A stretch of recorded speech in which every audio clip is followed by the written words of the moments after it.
আসসালামু আলাইকুম ওয়া রাহমাতুল্লাহি ওয়া বারাকাতুহু। সূরা আত-তাওবার ১১১ নম্বর আয়াত থেকে ১২০ নম্বর আয়াতের বাংলা অনুবাদ। অবশ্যই আল্লাহ তাআলা মুমিনদের কাছ থেকে তাদের জান ও মাল ক্রয় করে নিয়েছেন। এই সত্যে যে তাদের জন্য জান্নাত নির্দিষ্ট থাকবে।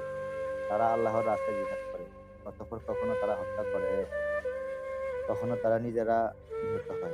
ইতিপূর্বে এ খাঁটি অঙ্গীকার তাওরাত ও ইনজিলে করা হয়েছিল। আর এখন কোরআনে করা হয়েছে।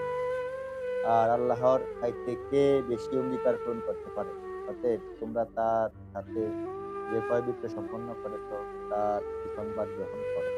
এটিই হচ্ছে মহা সাফল্য।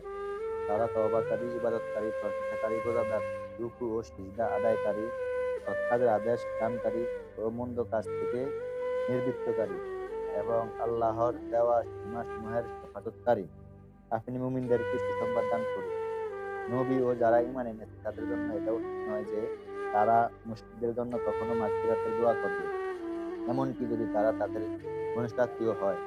যখন এটা পরিষ্কার হয়ে গেছে তারা প্রকৃতপক্ষে জাহান্নামের অধিবাসী। আর ইব্রাহিম কর্তৃক প্রিয় পিতার মাগফিরাত কামনা করেছিল কেবল সেই প্রতিশ্রুতির কারণে যা তিনি তার সাথে করেছিলেন। অতঃপর যখন তার কাছে এই কথা প্রকাশ পেল যে আল্লাহ সে আল্লাহর শত্রু, তখন তার সাথে সম্পর্ক ছিন্ন করে নিলেন। নিঃসন্দেহে ইব্রাহিম ছিলেন বড় কোমল হৃদয় ও সহনশীল। আল্লাহ তাআলা এমন নন যে কোন জাতিকে একবার হেদায়েত দানের পর পুনরায় তিনি তাদের গুমরাহ করে দেবেন। যতক্ষণ না তাদের সুস্পষ্টভাবে এ কথা জানিয়ে দেওয়া হয় যে কোন জিনিস থেকে তাদের সাবধান থাকতে হবে। অবশ্যই আল্লাহ তাআলা সব বিষয়ে জ্ঞান রাখেন। নিঃসন্দেহে আসমান ও পৃথিবীর একচ্ছত্র রাজত্ব আল্লাহ তাআলার অধীনে। তিনিই জীবন দেন, তিনি মৃত্যু ঘটান। আল্লাহ তাআলা ছাড়া তোমাদের জন্য কোন অভিভাবক নেই, নেই কোনো সাহায্যকারী। আল্লাহ তাআলা তার নবীর প্রতি অনুগ্রহ করেছেন। এভাবে মুজাহির ও আনসারদের প্রতি, যারা কঠিন মুহূর্তে নবীর অনুগমন করেছিল।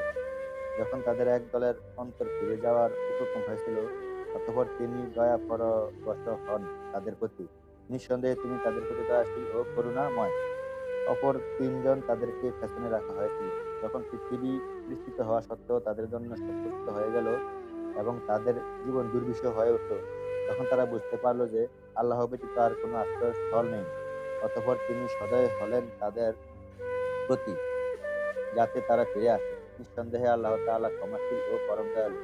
হে ঈমানদারগণ, তোমরা আল্লাহকে ভয় করো এবং সত্যবাদীদের সাথে থাকো। মদিনাবাসী ও তাদের আশপাশের বেদুইনদের উচিত নয় যে তারা আল্লাহর রাসূল সাল্লাল্লাহু আলাইহি ওয়াসাল্লামের সঙ্গে ত্যাগ করে পেছনে থেকে যাবে এবং রাসূলের প্রাণ থেকে নিজেদের প্রাণকে অধিক প্রিয় মনে করবে।